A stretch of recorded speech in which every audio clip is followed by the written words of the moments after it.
So it's my pleasure to welcome you back for the last talk of the morning by Mark Textor from King's College London. And it's great to have Mark back here. He was a visiting researcher at the History of Philosophy Forum last spring and attended the conference last spring on cognizing as being.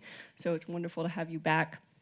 And Mark's going to speak to us today on what does the unity of consciousness tell us about the soul, exploring Lotze's answer. Please welcome Mark. Okay, thank you very much. So I think Scott said yesterday, I'm between you and lunch. That's true, but I've seen most of you yesterday as a big dinner, and so I think I'm not feeling somehow the pressure of this question. So,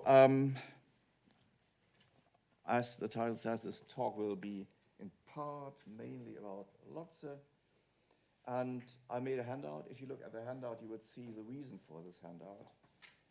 The first quote is from William James about Lotze, and it says, Lotze set forth the truth of this law, and I don't go into this law, more clearly and copiously than any other writer. Unfortunately, he's too lengthy to quote. That's very true. I think it's very, especially if you try to read a talk. Okay. Can you hear me if I just move around? If that was okay? No, that's okay. I stay here. So unfortunately, it's too lengthy to quote. Very true, especially when you try to read it out. So what I will do, I will not read them out, the quotes, and just let you look at them, but not now. Look at them when the time has come for the discussion period. Okay, let's get going. So you know the title, here's the plan. So what I will do is I will introduce the overarching question very briefly, then I will say, Lotze who? Do you know anything about Lotze? No, not at all. Okay, so I will talk to you mainly, or to anyone else. So I will say a bit about Lotze, why this talk, what he did, and then I will get into the argument. The argument is about unity of consciousness, and do we get anything interesting about the soul from it? Well, this argument is about the unity of consciousness, and you can understand many things by the unity of consciousness, so I will make some distinctions, and I will turn out that different notions, not notions, actually different phenomena labeled unity of consciousness, and one has to do a lot with attention. I will talk about that. And then I will bring it back to the argument and say, actually, there's no argument, but there's still something of interest, and then wrap it up. Okay, what is the guiding question? So if you are a pioneer of empirical psychology and live between, say, 1874 and 1900, you will be very interested in the following question. Does this emerging new science of psychology need to assume that there is something like a soul or not? There's the pro-soul camp, yeah? Psychology plus soul. Psychology is the science of the soul. And what it does, it studies the activities of the soul and discovers the laws of these activities. There are people like Herbert and our man Lotze, later McDougall and Mary Whitton Cole can say also, yeah, psychology is the science of the soul. And then there are the people who say, no, it's not. It's psychology that studies a particular set of phenomena, mental phenomena, and it discovers the laws governing them. Yeah? And the idea is, especially if you look at someone like, Lange, Friedrich Albert Lange coined the slogan, dare to dream, young man, of a psychology without a soul. And Brentano and people like James Wundt and so on, they try to realize that. And an argument for the psychology minus soul camp is, these are equivalent. Yeah? The activities of the soul are just the mental phenomena. The laws are the same. So why do we need this extra complication? Why do we need this extra thing, which seems to be just to raise questions which are lying outside of psychology? Okay, this is very small over there, so I tried to do it on the top of my head. So if you look at how, for instance, Wundt and Lotze set up things, the first steps are exactly the same, yeah? They say, yes, psychology starts from an, and here's Lotze's terminology, from an universal prejudice. Yeah? If you look at how people think about, say, things which have an animate life, there is this prejudice, and I read it from here. Yeah, actually read something. Ah, yeah, my own handout. As I need to stand here. So the prejudice is, all people have it, that so mental and physical phenomena are just not distinguished in terms of some properties they have, but there is also this element of a peculiar nature, different in kind from the form constituting substances, that lies at the base of the world of sensations, of emotions, of volitions, and by its own unity binds them into a whole cohesive development. So there's this kind of unifier thing. And that's also sometimes described in terms of that's the unifier of a life. Yeah? It's exactly the same as with plants. You need this unifying thing. And yeah, that's what everyone believes. I mean, you might think Lotze already stacked the decks here in somehow describing it in these terms, but according to Lotze and others, that's a kind of common sense view. And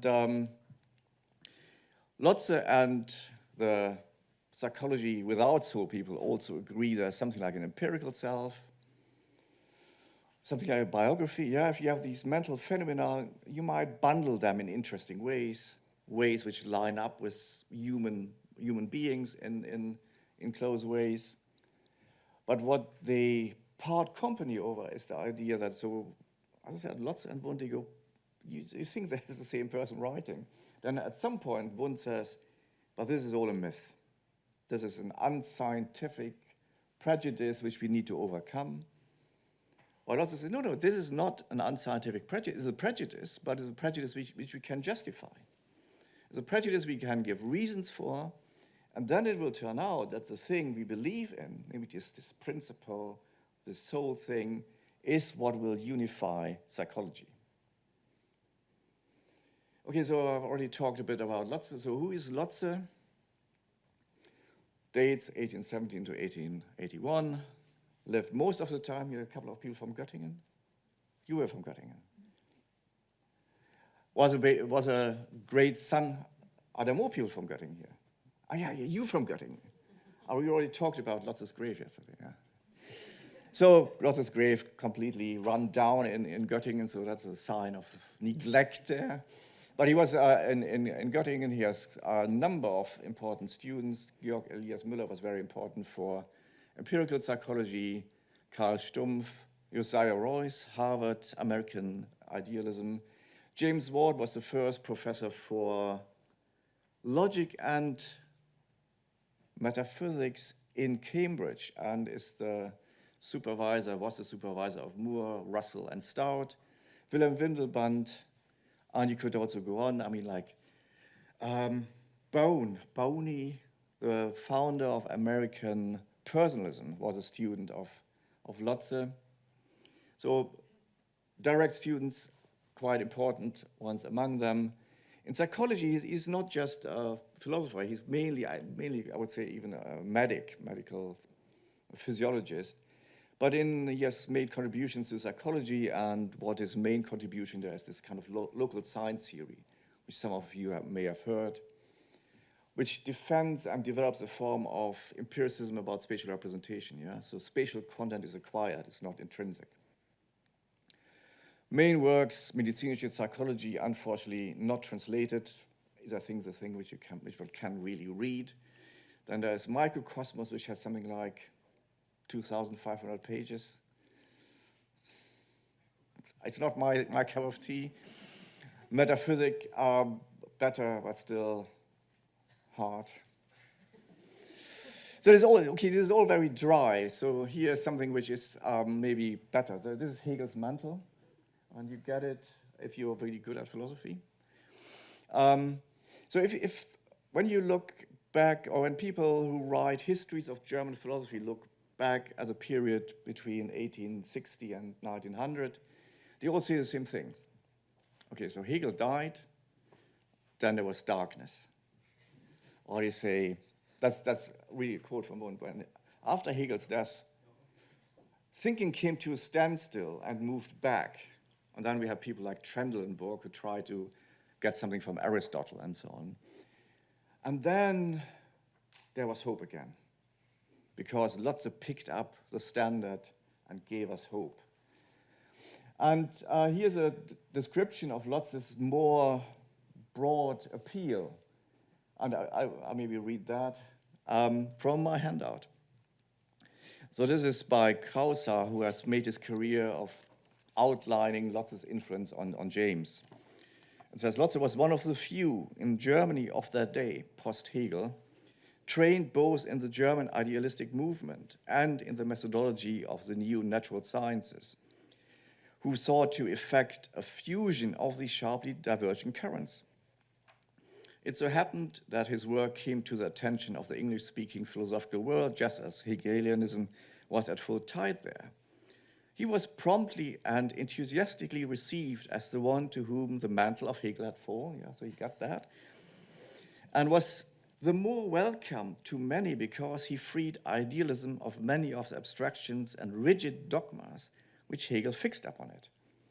And then he goes on and praises him more for the calm and clear way he writes and so on. So, but that gives you an idea of the import, both for, say, the international community and for Germany. So what is constantly praised and what constantly stands out is that this is someone who, like his sidekick Fechner, is immersed in part in German idealism. So he knows that stuff, but he's also a working scientist. And he actually brings that together. I don't think I will fully manage to illustrate that today, but that's the big idea. Okay, so that's about Lotze. So now let's get cracking on argument and the unity of consciousness. So that's, as I said, argument in quotation marks.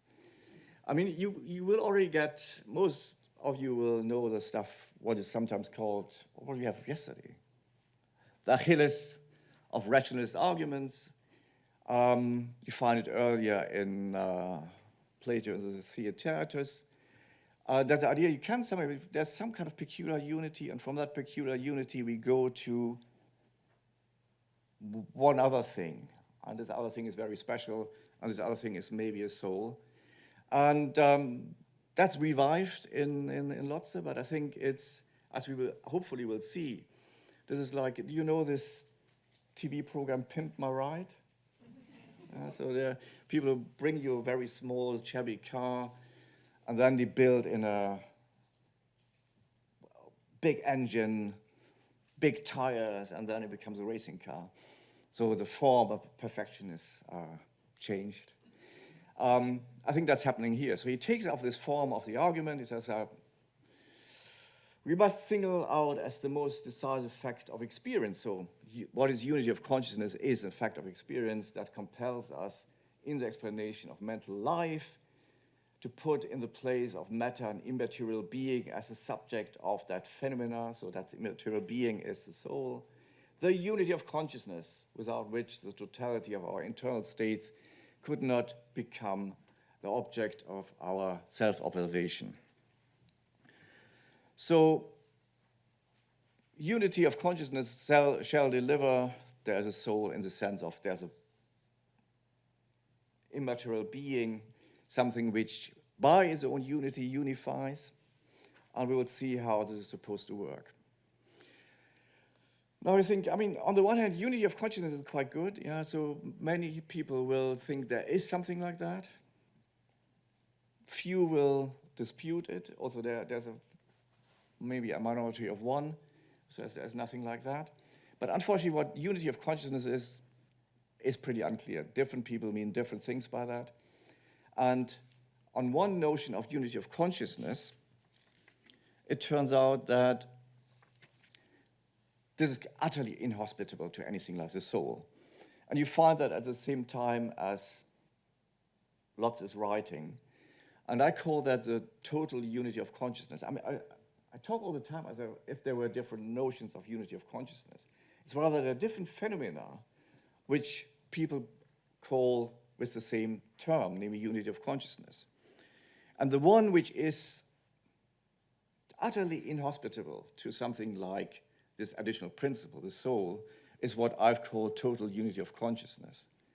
And I should say this is now somehow, the rest of this talk is almost like old self-criticism, because I've also all the time mixed them up. But here's an attempt to hold them apart. So let's see what is the total unity of consciousness. A good place to start is this quote from Brentano. Brentano is also very lengthy, but one can quote him. So I'll read this.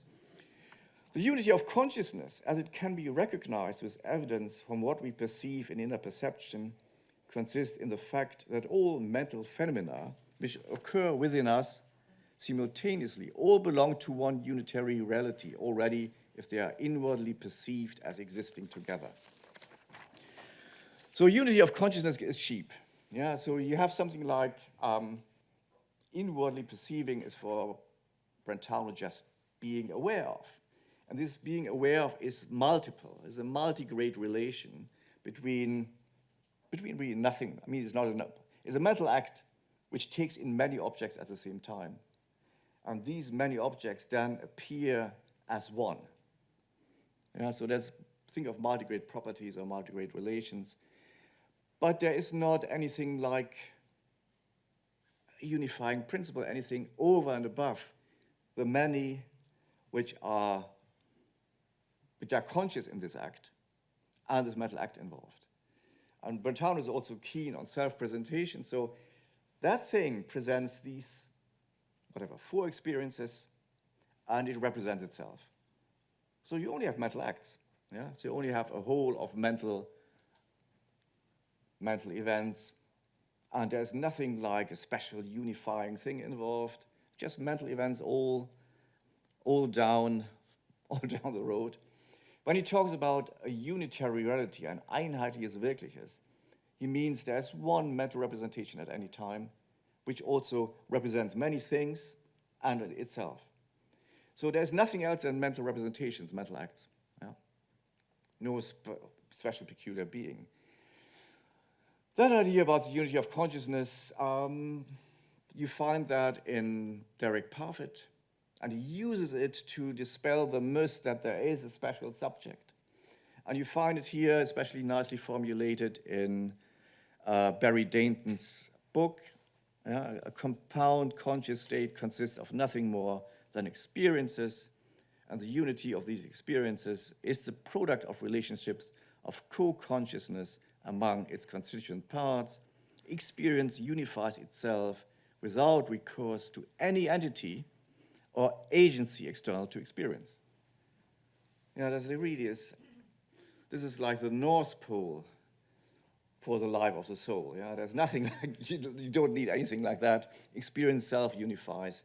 There's no activity, no external objects required. You just get it as a free lunch from the relation between the experiences.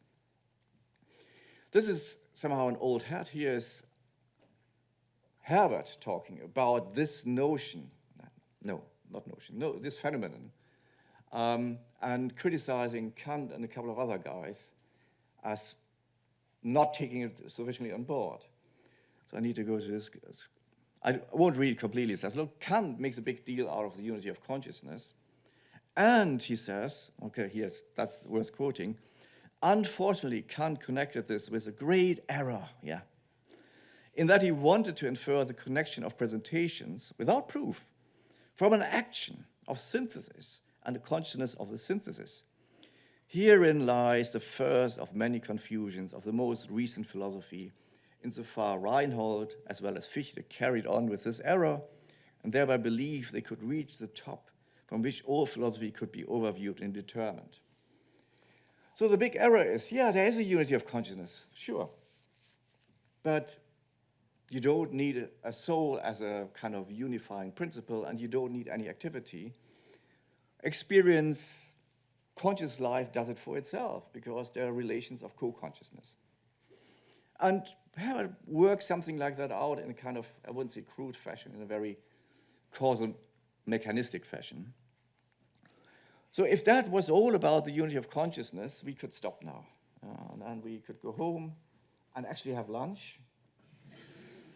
But no, there's a different notion of unity of consciousness, which I will now try. I always say, when I say notion, think of a different kind of thing, which people call unity of consciousness. And now everything will turn out differently.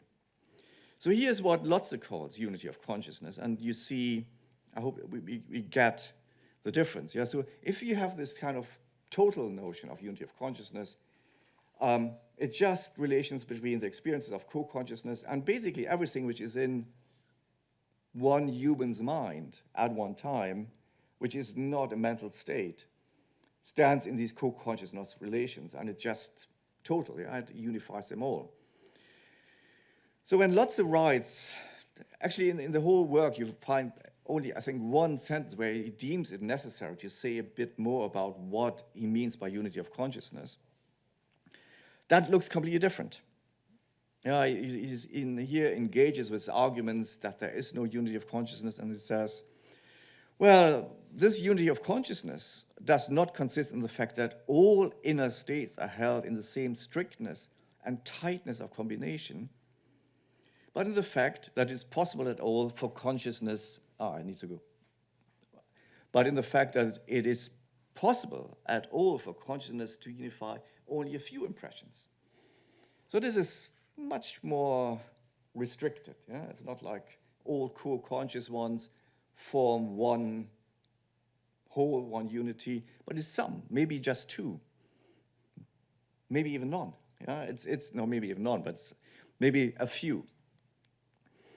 And there's some degrees of tightness, and strictness. So here's someone who has the same kind of phenomenon in mind, stout. Plainly, I have that not under my hand. Plainly, the unity of consciousness may exist in very varying degrees. Yeah, so if you think about co-consciousness doesn't come in degrees. Just there, it's a relation which holds, a multigrade relation which holds or not. But here we have degrees. The mental life of such men as Hegel, yes, Kant, and here, of course, Bismarck, or Newton forms a more systematic unity than that of the man on the street. Bit elitist, yeah, but it makes my case, yeah. So there's one notion of unity of consciousness, which some people work on, which they say, nothing of interest is coming here, and if we have that, that's fine. According which this unity is total, everything simultaneous in a human being's mental life at a time is unified. It doesn't have degrees. Here we have degrees, and it's not centered. So Lotze describes the unity of consciousness in terms of the image of the retina, which has a point of highest clarity, and the other things come with less clarity. So it has degrees, and it has a center. And people like Dainton, Brentano, Parfit, they have really a different thing in mind. And for them, it's clear, yeah, you don't need a soul for that. You don't need any activity for that. And things start to change if we think about a unity which has degrees, which has a center, and which is partial. But you were thinking, I mean, where do we get that from? And now I need to go to the next slide.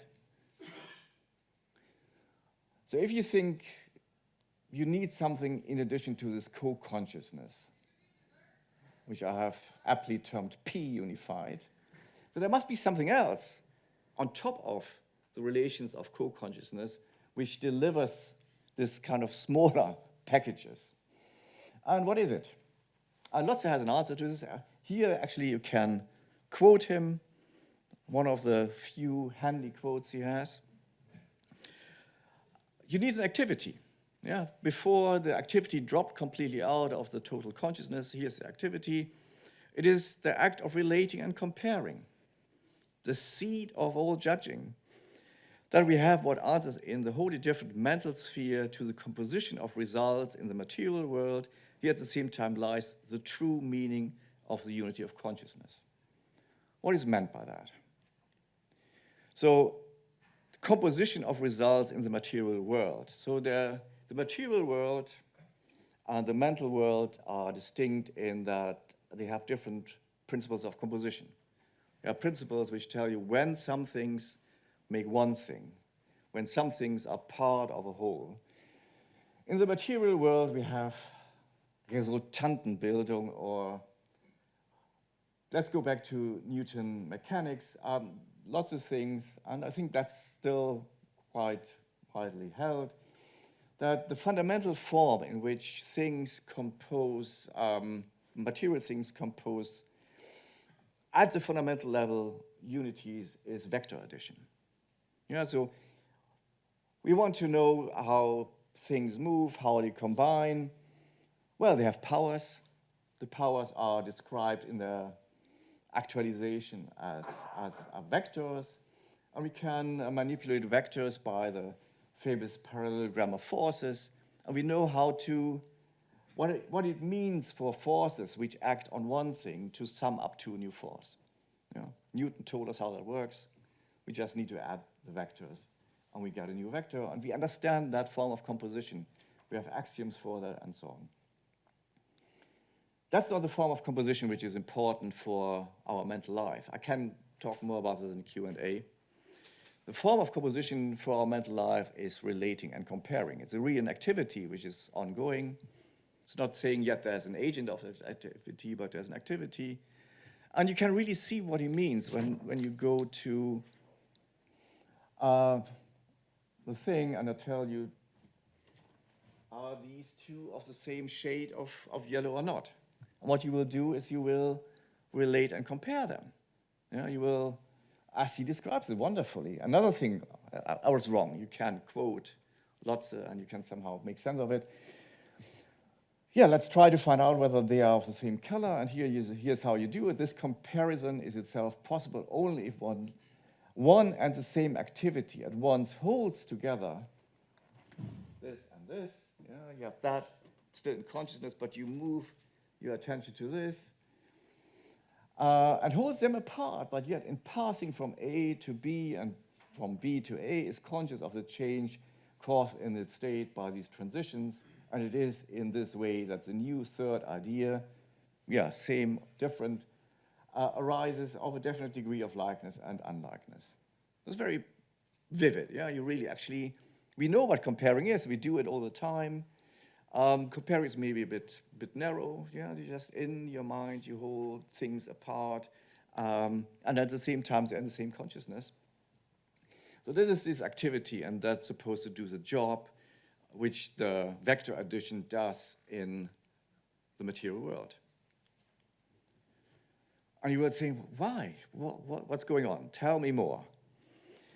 One thing I'm also happy to say more about in the Q&A is that I already talked a bit like that, yeah? So you go from one thing to the other. You have still the one shade in mind, shade in consciousness, and then you move to the other. What you do is there's a movement of attention. Yeah? You select, focus more on the other. So attention, says Lotze and argues Lotze, is constituted by comparing. It's not the same thing, but it's a kind of token identity theory. So every act of attending is an act of comparing. And attention results in partial unity. So that's the thing which delivers partial unity. And here's one of Lotze's students who at least explains the idea. We need to make that a bit clearer. It used to be argued, maybe I can read this from here. No, can't. It used to be argued that we can only attend to one thing at once. Yeah? That's a kind of slogan they all take up and think about. But this is only true if it be understood to mean that a plurality of presentations to which attention is directed or which is concentrated, thereby tends to become a unity, to be more or less synthesized or integrated as one situation or one complex whole of some sort. So it sounds like attention is the unity maker. What is meant by that? You can think of it as in two ways. So there's this slogan, yeah? We can only attend to one thing at once, at one time. So you can somehow travel now in two directions. You can, on the one hand, you can assume that you have a notion of one thing and use it to constrain attention. Yeah? Use it to throw light on what attending is. Or you do it the other way around. You assume that you have an idea of what is to be one pulse of attention, one attending, and say, well, whatever that is, what comes out, what is directed of, is one thing, is a unity. Unity doesn't mean anything else than one thing. Yeah? So you use attention to arrive at a notion of one discrete unit. Yeah? And that's what they do. Here's the intuition pump. Strange enough, it's from Richard Wollheim, but there are other people who discuss this, but that's helpful. So he says, suppose, we don't really need Wollheim. You have to think of two things at once. Think of Brezhnev and Ceausescu, or think of a snake and a lion at once. Can you do it? Have you done it? Good, yeah? So how did you do it? I hope you did it like this. So Lotze says, yeah, you can do that, but you can only do it. Okay, a wonderful quote again. I said I wouldn't read any of them, but I read to you this one again. So he says you can do it if we think of the manifold in some dramatic relation to each other. Its incorporation into this mutual unity allows us a simultaneous overview. It is not achievable to present a snake and a lion simultaneously. Yeah, you would fall into confusion, or you would just think of one of them. Why? This would require that our fantasy made two distinct reconstructing movements that constantly interfere at the same time. Yet the fight between them we can present. Also our attention, when it wanted to move from the fight to the figure of the fighters, would also move here from there and so on. So more on the lion fighting the snake, yeah? So here's what he thinks you cannot do. You cannot, okay, I'll try to act it out, attend visually to that thing and attend auditorily to that thing at the same time. Why not? Yeah, but under the condition that these activities somehow have friction between each other. Yeah, they interfere. Need to be spelled out what it means to interfere. Happy to say more about that. But yeah, so you have distinct activities, distinct causal processes going on. That's not possible. But you do all the time attend to many things at once. Yeah, I do attend now to all of you, I guess.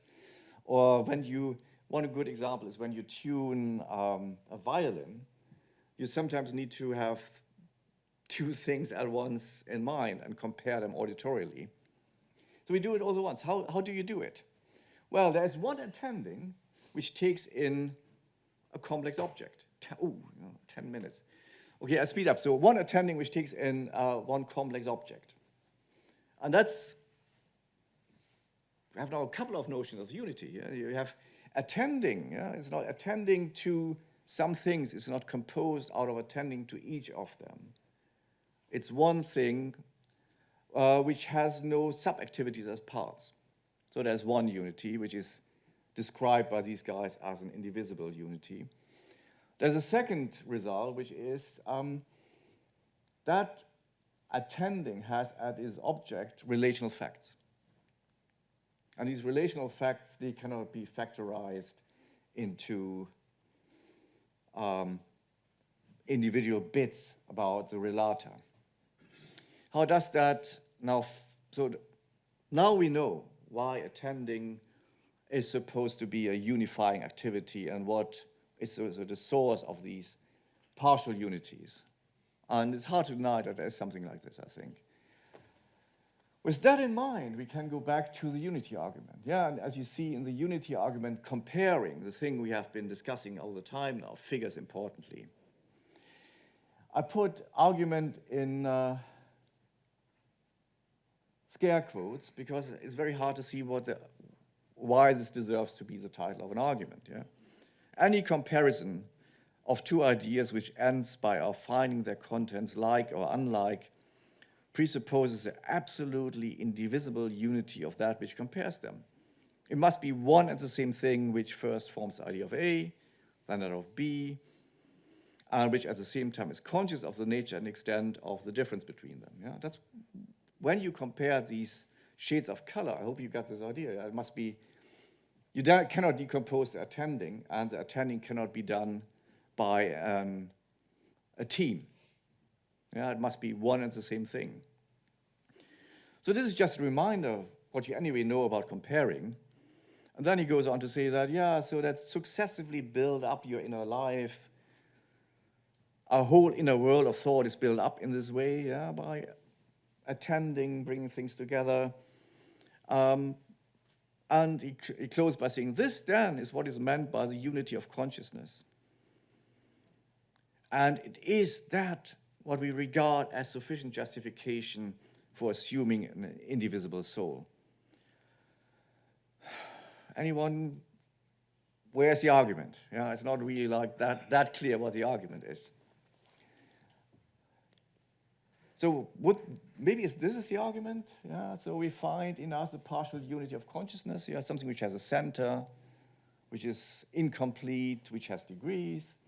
This partial unity requires attending. Attending consists in relating and comparing. Relating, comparing is an indivisible activity, and an indivisible activity requires an indivisible unity as agent. And that indivisible unity is just the soul. And yeah, that's lame. Yeah, that's not the argument. And here's, I thought that was almost where I said that's what got me into Lotze to think more about it. The strange thing is, he says, no, that's not the argument.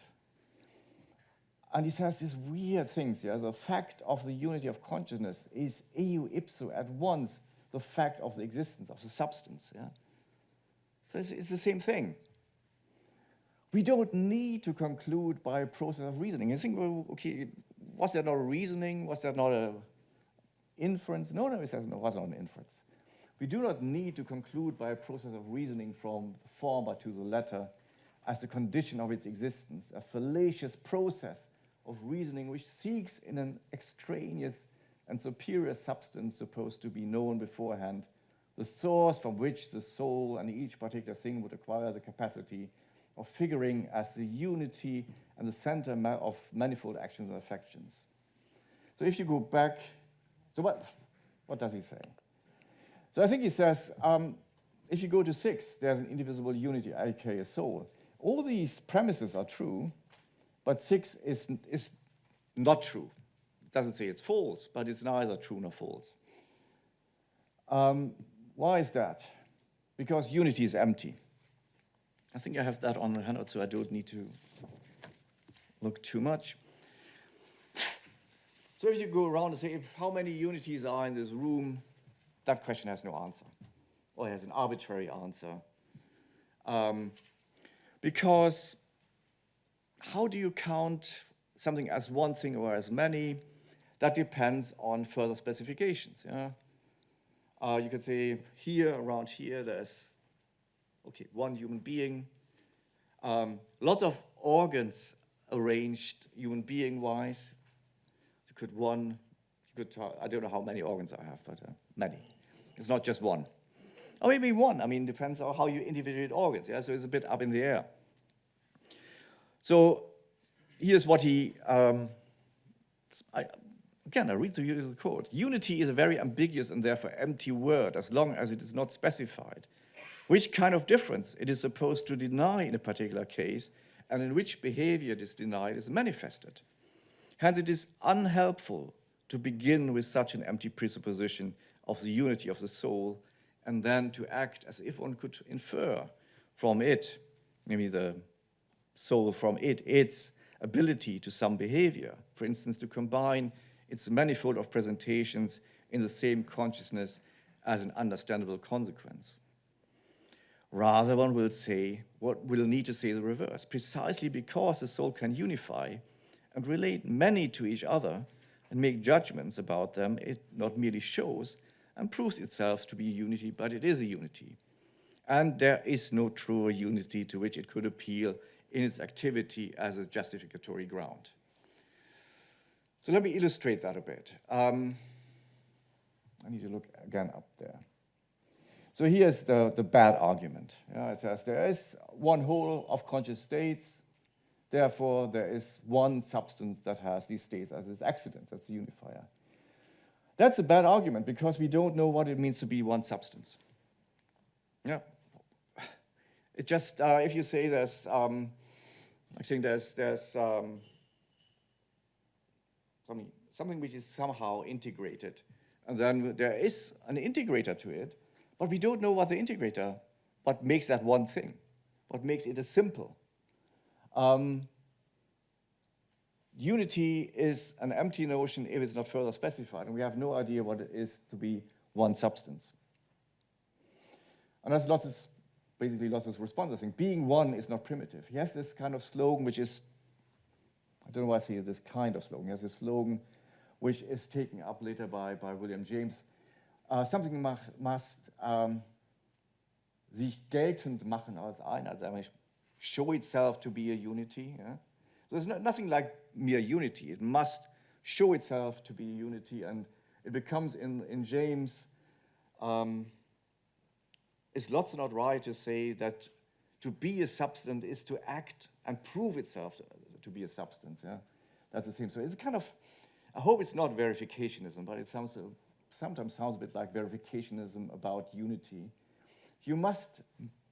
There's only unity if it's manifest in something, if it's, so to say, traceable in an activity.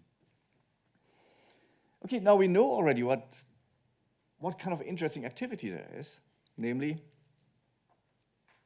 what is the activity? Wonderful.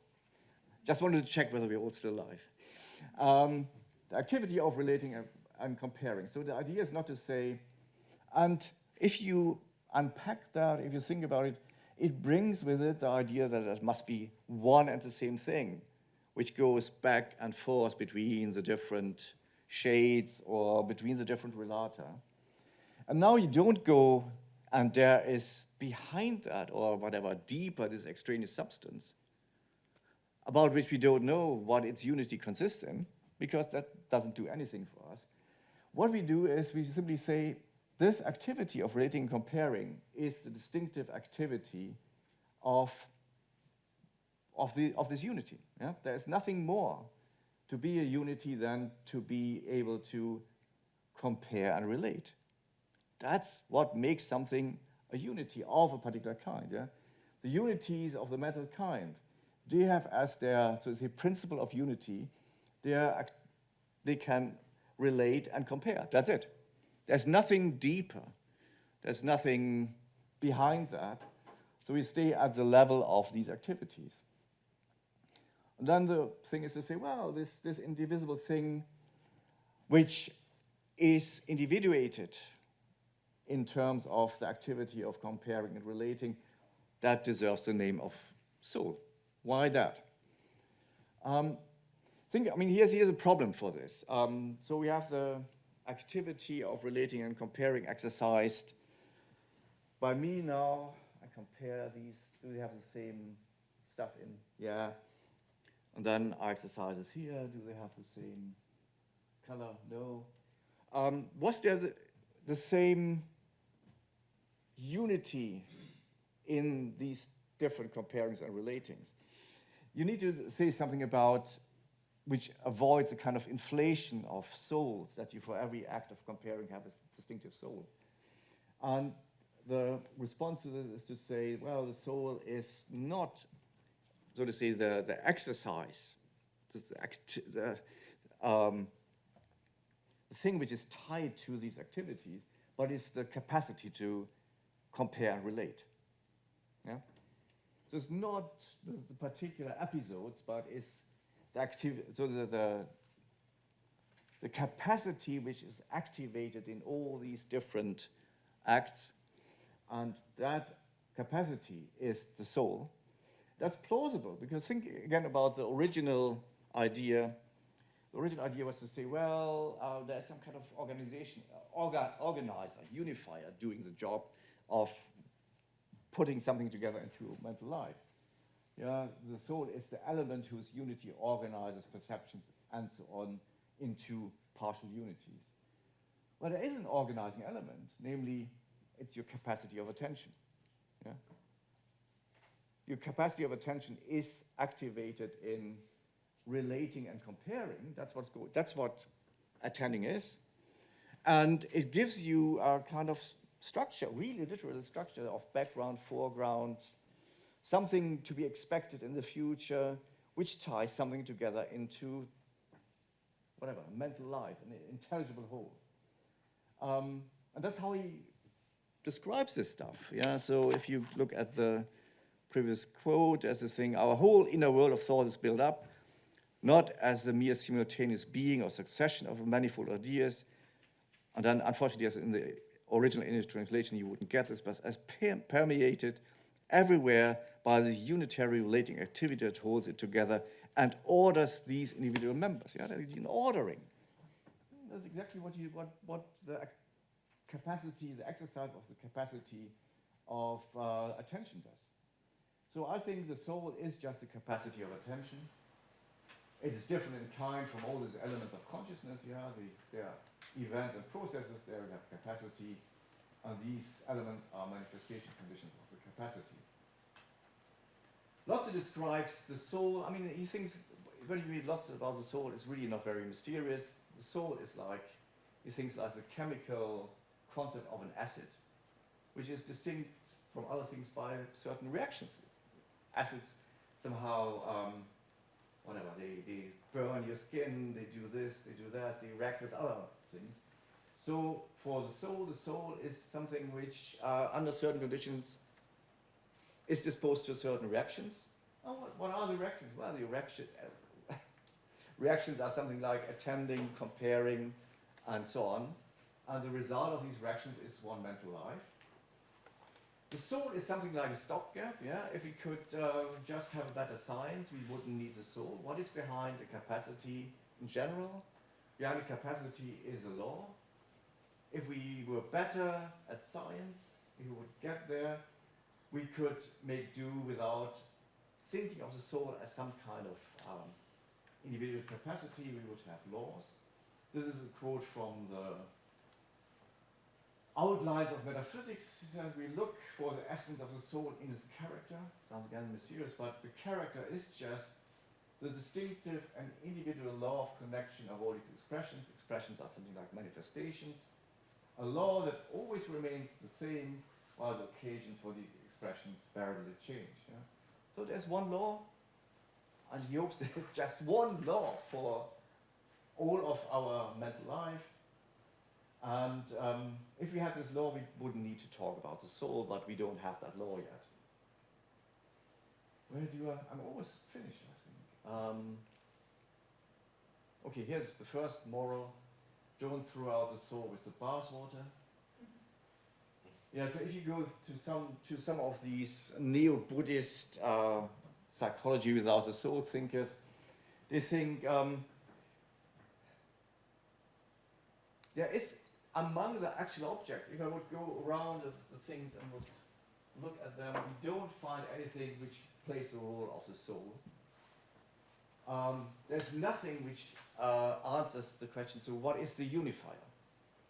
And I think they're right. Yeah? If it comes really to whatever, Cartesian sub-egos and so on, they don't do the job. But that doesn't mean that nothing does, because we have now strayed somehow slowly but steadily into the modal realm and talk about capacities. So we have capacities, and this is capacity of attention, who just structuring of a chunk of experience. And in the final instance, it would be laws. It would be the law of the soul. Okay, that's the moral, yeah? So don't look for particulars of a non-modal character, look for capacity. And here's my big question, which is the chapter I'm still unsure about. Here's how he starts after he has, proven that as a soul. He says, the phenomena which we have hitherto been considering have only entitled us to see in the soul that unknown being whose undivided unity holds together the variety of inner life. They have not yet thrown any light on the essential nature with which the soul fills up the bare outline of unity and develops the colorful multitude of its states. And I find it absolutely baffling. Yeah? So if you think you have found something which is something like the unity principle of the soul, of this capacity, and then you see, oh yeah, that's fine. Now I need to put some other stuff on it that we get the nature of the soul. Then it looks strange. I mean, isn't the unity tied very tightly to the nature of the soul? And if you read the whole chapter, it comes out and he thinks, yeah, the soul is just, I'm always unsure, is it just the power? Very kind of, it's just, and Bret Hare has criticized it for it, it's just the power to think, feel, and will?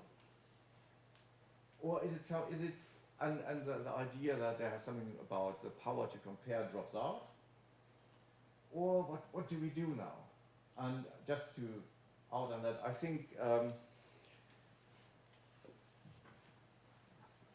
later, has any one of you heard about George Dawes Hicks? No. George Hicks, Sarah, he's wrong about this. What we need to do is we need to really think, to begin with the power to compare as the basis of all cognition. And then all this comes nicely down to a unified story. And now I've run over time. Thank you.